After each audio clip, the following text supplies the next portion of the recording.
ರಾಜ್ಯ ರಾಜಕಾರಣದಲ್ಲಿದು ಕ್ಷಿಪ್ರ ಬೆಳವಣಿಗೆ. ಇದು ಪವರ್ ಟಿವಿಯ ಎಕ್ಸ್ಕ್ಲೂಸಿವ್ ಸ್ಫೋಟಕ ಸುದ್ದಿ. ಸಿಎಂ ಪಟ್ಟದ ಆಟಕ್ಕೆ ಶುಕ್ರವಾರವೇ ಕ್ಲೈಮ್ಯಾಕ್ಸ್ ಬಿದ್ದು ಬಿಡುತ್ತಾ? ರಾಜೀನಾಮೆ ನೀಡೋದಕ್ಕೆ ಸಿಎಂ ಸಿದ್ದರಾಮಯ್ಯ ಫೈನಲಿ ಮುಂದಾದ್ರ ಅನ್ನುವಂತ ಕೆಲ ಕೌತುಕಗಳು ಮೂಡ್ತಾ ಇದೆ. ಶುಕ್ರವಾರ ರಾಜೀನಾಮೆ ನೀಡೋದಕ್ಕೆ ಸಿಎಂ ಸಿದ್ದರಾಮಯ್ಯ ಅವರು ಫೈನಲಿ ನಿರ್ಧರಿಸೇ ಬಿಟ್ರ? ಸಿದ್ದರಾಮಯ್ಯಗೆ ರಾಜ್ಯಸಭೆ ಆಫರ್ ಅನ್ನ ಹೈಕಮಾಂಡ್ ನೀಡಿದೆ ಅನ್ನುವಂತ ಮಾಹಿತಿ ಲಭ್ಯವಾಗ್ತಾ ಇದೆ. ರಾಜೀನಾಮೆ ನೀಡುವಂತೆ ರಾಹುಲ್ ಗಾಂಧಿಗೆ ಸ್ವತಃ ಸೂಚಿಸಿದ್ದಾರಂತೆ. ಹಾಗಾಗಿ ನಾಳೆಯೇ ಸಿಎಂ ಸಿದ್ದರಾಮಯ್ಯ ಮಹತ್ವದ ಸುದ್ದಿಗೋಷ್ಠಿಯನ್ನೇನಾದ್ರೂ ನಡೆಸ್ತಾರಾ? ನಾಳೆ ರಾಜೀನಾಮೆಯ ನಿರ್ಧಾರವನ್ನ ಪ್ರಕಟಿಸ್ತಾರಾ ಸಿದ್ದರಾಮಯ್ಯ ಅಂತ ಇವತ್ತು ಬ್ಯಾಕ್ ಟು ಬ್ಯಾಕ್ ಮ್ಯಾರಥಾನ್ ಸಭೆ ಆಯಿತು. ಸಿಎಂ ಸಿದ್ದರಾಮಯ್ಯ ಅವರ ಜೊತೆ ಮೊದಲು 40 ನಿಮಿಷ, ಅದಾದ ನಂತರದಲ್ಲಿ ಊಟಕ್ಕೊಂದು ಬ್ರೇಕು, ಅದಾದ ಮೇಲೆ 30 ನಿಮಿಷದ ಸಭೆ ಆಯಿತು. ಸಿದ್ದರಾಮಯ್ಯ ಅವರನ್ನ ಅಧಿಕಾರದಿಂದ ಕೆಳಗಿಳಿಸೇ ಬಿಡ್ತಾರಾ ಅಥವಾ ಡಿಸಿಎಂ ಡಿಕೆ ಶಿವಕುಮಾರ್ ಅವರು ಇಲ್ಲಿವರೆಗೂ ಪ್ರಯತ್ನಗಳು ಒಂದು ವೇಳೆ ಫಲ ಕೊಡದೇ ಇದ್ರು, ಪ್ರಾರ್ಥನೆಗಳು ಫಲ ಕೊಡ್ತವೆ ಅಂತ ಟೆಂಪಲ್ ರನ್ಗಳನ್ನ ಮಾಡಿದ್ದೆ. ಬಹಳಷ್ಟು ಸರ್ಕಸ್ಗಳು ಕೂಡ ಆಯಿತು. ಅದಾದ ನಂತರದಲ್ಲಿ ಶಾಸಕರ ಬೆಂಬಲ ಬೇಕು ಅಂತ ಆಯ್ತು, ಅದಕ್ಕೂ ಕೂಡ ಮಣೆ ಹಾಕಿದ್ರು. ಜೊತೆಗೆ ಎರಡೆರಡು ಟೀಮ್ ಕಟ್ಕೊಂಡು ದೆಹಲಿಗೂ ಕೂಡ ಡಿಸಿಎಂ ಡಿಕೆ ಶಿವಕುಮಾರ್ ಅವರ ಪರವಾಗಿ ದಂಡೆತ್ತು ಹೋದ್ರು, ಸಮಯಾವಕಾಶ ಸಿಗ್ಲಿಲ್ಲ, ಬಂದ್ರು. ಇಷ್ಟೆಲ್ಲ ಬೆಳವಣಿಗೆಯ ಮಧ್ಯೆ ಬಿಹಾರ, ಪಶ್ಚಿಮ ಬಂಗಾಳ ಜೊತೆಗೆ ನಮ್ಮ ಕರ್ನಾಟಕದಲ್ಲೂ ಬೈ ಎಲೆಕ್ಷನ್ಗಳಾಯ್ತು. ಹೈಕಮಾಂಡ್ ಬರ್ತಾರೆ, ಎಲ್ಲದಕ್ಕೂ ತೆರೆ ಎಳಿತಾರೆ, ಬ್ರೇಕ್ ಬೀಳತ್ತೆ ಅನ್ನುವಂತ ಲೆಕ್ಕಾಚಾರದ ಮಧ್ಯೆ ಇವತ್ತು ಸುಸಂದರ್ಭ ಬಂದು ಒದಗೇ ಬಿಡ್ತು. ಸಿದ್ದರಾಮಯ್ಯ ಅವರು ಡಿಸಿಎಂ ಡಿಕೆ ಶಿವಕುಮಾರ್ ಅವರು ಒಂದೇ ವೇದಿಕೆಯನ್ನ ಹಂಚಿಕೊಂಡಿದ್ರು ಕೂಡ ಮಾರ್ಮಿಕವಾದ ಹೇಳಿಕೆಗಳನ್ನ ಕೂಡ ನಾವು ಕೇಳ್ತಾ ಇದ್ವಿ. ಎಲ್ಲೋ ಒಂದು ಕಡೆ ಟಾಂಟ್ ಕೊಡ್ತಿದ್ದಾರೆ. ಬಟ್ ಮೊದಲ ಬಾರಿ ಸಿಎಂ ಸಿದ್ದರಾಮಯ್ಯ ಅವರು ಸಿಎಂ ಆಗಿದ್ದಂತ ವರ್ಚಸ್ಸು, ಆ ಪವರ್ ಕಾಣಿಸ್ತಾ ಇಲ್ಲ.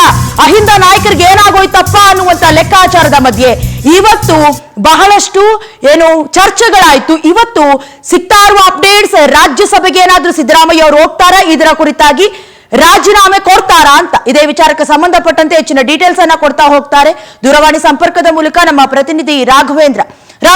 ಸಿದ್ದರಾಮಯ್ಯ ಅವರು ನಿಜಕ್ಕೂ ರಾಜೀನಾಮೆ ಕೊಡ್ತಾರಾ? ಕೊಟ್ಟು ಬಿಟ್ರೆ ಕಾಂಗ್ರೆಸ್ನ ಮುಂದಿನ ಭವಿಷ್ಯ ಏನು? ಅಹಿಂದ ನಾಯಕರನ್ನ ಬೇರೆ ಯಾರನ್ನ ಆಯ್ಕೆ ಮಾಡೋದಕ್ಕೆ ಸಾಧ್ಯ ಆಗತ್ತೆ? ಕಾಂಗ್ರೆಸ್ನ ಭವಿಷ್ಯದ ಬಗ್ಗೆ ಲೆಕ್ಕಾಚಾರಗಳು ಏನಿದೆ ರಾಘವೇಂದ್ರ? ಡಯಾನ, ಪ್ರಮುಖವಾಗಿ ಇವತ್ತು ದೆಹಲಿಯಲ್ಲಿ ನಡೀತಕ್ಕಂತಹ ಬೆಳವಣಿಗೆ ಒಂದು ಪ್ರಶ್ನೆಯನ್ನ ಹುಟ್ಟಿ ಹಾಕಿರ್ತಕ್ಕಂಥದ್ದು. ಏನು ಬೆಳಿಗ್ಗೆ 11 ಗಂಟೆಯಿಂದ ಸಂಜೆ 6 ಗಂಟೆವರೆಗೂ ದೆಹಲಿಯ ರಾಹುಲ್ ಗಾಂಧಿ, ಕೆ.ಸಿ. ವೇಣುಗೋಪಾಲ್, ಮಲ್ಲಿಕಾರ್ಜುನ್ ಖರ್ಗೆ ಅವರ ಸಮ್ಮುಖದಲ್ಲಿ ನಡೆದಂತಹ ಒಂದು ಚರ್ಚೆಗಳು ಏನಿದಾವೆ, ಈ ಚರ್ಚೆಯ ಒಂದು ಭಾಗವಾಗಿ ಮೊದಲ ಸುತ್ತಿನಲ್ಲಿ ಸಿಎಂ ಸಿದ್ದರಾಮಯ್ಯನವರ ಜೊತೆ ರಾಹುಲ್ ಗಾಂಧಿ ಅವರು, ವೇಣುಗೋಪಾಲ್ ಮತ್ತೆ ಮಲ್ಲಿಕಾರ್ಜುನ್ ಖರ್ಗೆ ಅವರು ಮಾತುಕತೆಯನ್ನು ನಡೆಸ್ತಾರೆ. ಈ ವೇಳೆ ಸಿದ್ದರಾಮಯ್ಯನವರಿಗೆ ಕೆಲವೊಂದಿಷ್ಟು ಸೂಚನೆಗಳನ್ನ ಹೈಕಮಾಂಡ್ ನಾಯಕರು ಕೊಡ್ತಾರೆ.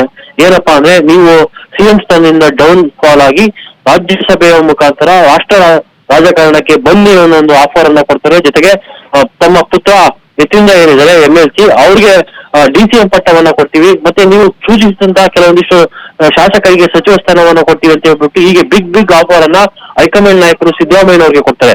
ಆದ್ರೆ ಹೈಕಮಾಂಡ್ ನಾಯಕರು ಕೊಟ್ಟಂತಹ ಯಾವುದೇ ರೀತಿಯ ಆಫರ್ ಅನ್ನ ಇಲ್ಲಿವರೆಗೂ ಸಹ ಸಿದ್ದರಾಮಯ್ಯನವರು ಪುರಸ್ಕರಿಸಿಲ್ಲ. ಜೊತೆಗೆ ನಾನು ಯೋಚನೆ ಮಾಡಿ ತಿಳಿಸ್ತೀನಿ, ಜೊತೆಗೆ ಯಾವುದೇ ಕಾರಣಕ್ಕೂ ಸಹ ನಾನು ಸಿಎಂ ಸ್ಥಾನದಿಂದ ಕೆಳಗಿರುವಂತಹ ಸನ್ನಿವೇಶದಲ್ಲಿ ಇಲ್ಲ, ಜೊತೆಗೆ ಈ ಒಂದು ಅವಕಾಶವನ್ನು ಈ ಟರ್ಮ್ ವರ್ಗೂ ಸಹ ನನಗೆ ಕೊಡಿ ಅನ್ನೋ ಮಾತನ್ನು ಸಹ ಸಿದ್ದರಾಮಯ್ಯನವರು ಹೇಳಿದ್ದಾರೆ ಅಂತ ಹೇಳಲಾಗೈತೆ. ಆದ್ರೆ ಹೈಕಮಾಂಡ್ ನಾಯಕರು, ಹೈಕಮಾಂಡ್ ಈಗಾಗಲೇ ತೀರ್ಮಾನ ಮಾಡಾಗಿದೆ, ಹೈಕಮಾಂಡ್ ಸೂಚನೆಯಂತೆ ನೀವು ನಡ್ಕೊಳ್ಬೇಕು ಅನ್ನೋ ನಿಟ್ಟಿನಲ್ಲಿ ಒಂದು ಸೂಚನೆಯನ್ನ ಕೊಡ್ತಾರೆ. ಆಯ್ತು, ನಾನು ತೀರ್ಮಾನ ಮಾಡಿ ನಿಮ್ಗೆ ತಿಳಿಸ್ತೀನಿ ಅನ್ನೋ ಒಂದು ಮಾತನ್ನು ಸಹ ಸಿದ್ದರಾಮಯ್ಯನವರು ಹೇಳಿ ಇದೀಗ ಬೆಂಗಳೂರಿಗೆ ತಮ್ಮ ಆಪ್ತ ಬಳಗದ ಜೊತೆಗೆ ಬರ್ತಾರ್ತಕ್ಕಂಥದ್ದು. ಆದ್ರೆ ಕೆಲವೊಂದಿಷ್ಟು ಕಾಂಗ್ರೆಸ್ನ ಆಪ್ತ ಮೂಲಗಳ ಪ್ರಕಾರ ಸಿಎಂ ಸ್ಥಾನದಿಂದ ಕೆಳಗಿಳಿಯೋದಕ್ಕೆ ಸುತಾರಾಮ್ ಒಪ್ತಾ ಇಲ್ಲ. ಯಾಕಂದ್ರೆ ಸಿಎಂ ನ ಆಪ್ತ ಬಣ ಇದೆ, ಆಪ್ತ ಬಣನು ಸಹ ಸಿಎಂ ಅವರಿಗೆ ಯಾವುದೇ ಕಾರಣಕ್ಕೂ ಸಹ ನೀವು ಸಿಎಂ ಸ್ಥಾನದಿಂದ ಕೆಳಗಡೆ ಇಳಿಕೊಡು, ಶಾಸಕಾಂಗ ಸಭೆಯ ಕರೀಲಿ, ಸಭೆಯಲ್ಲಿ ಬಲಾಬಲ ಪ್ರದರ್ಶನ ಆಗ್ಲಿ ಅನ್ನೋ ಒಂದು ಮಾತನ್ನು ಸಹ ಹೇಳಿದ್ದಾರೆ. ಜೊತೆಗೆ ಡಿಕೆ ಶಿವಕುಮಾರ್ ಅವರು ಸಿಎಂ ಆಗೋದಕ್ಕೂ ಸಹ ಸಿಎಂ ಆಪ್ತ ಬಣ ಹೋಗ್ತಾ ಇಲ್ಲ. ಖರ್ಗೆ ಅವರು ಸಿಎಂ ಆಗ್ಲಿ, ಇಲ್ಲ ಪರಮೇಶ್ವರ್ ಅವರು ಸಿಎಂ ಆಗ್ಲಿ ಅನ್ನೋ ಒಂದು ಮಾತನ್ನು ಸಹ ಅಲ್ಲಿ ವ್ಯಕ್ತಪಡಿಸಿದ್ದಾರೆ ಅಂತ ಹೇಳಲಾಗ್ತದೆ. ಆದ್ರೆ ಹೈಕಮಾಂಡ್ ಕೊನೆಗೆ ಅಲ್ಟಿಮೇಟ್ ಹೈಕಮಾಂಡ್ ತೀರ್ಮಾನ ಮಾಡುತ್ತೆ, ಮೊದಲು ನೀವು ಸಿಎಂ ಸ್ಥಾನದಿಂದ ಡೌನ್ ಫಾಲ್ ಆಗಿ ಅನ್ನೋ ಒಂದು ಮಾತನ್ನು ಸಹ ಸೂಚನೆಯನ್ನ ಕೊಟ್ಟಿದ್ದಾರೆ ಅಂತ ಹೇಳಲಾಗ್ತದೆ.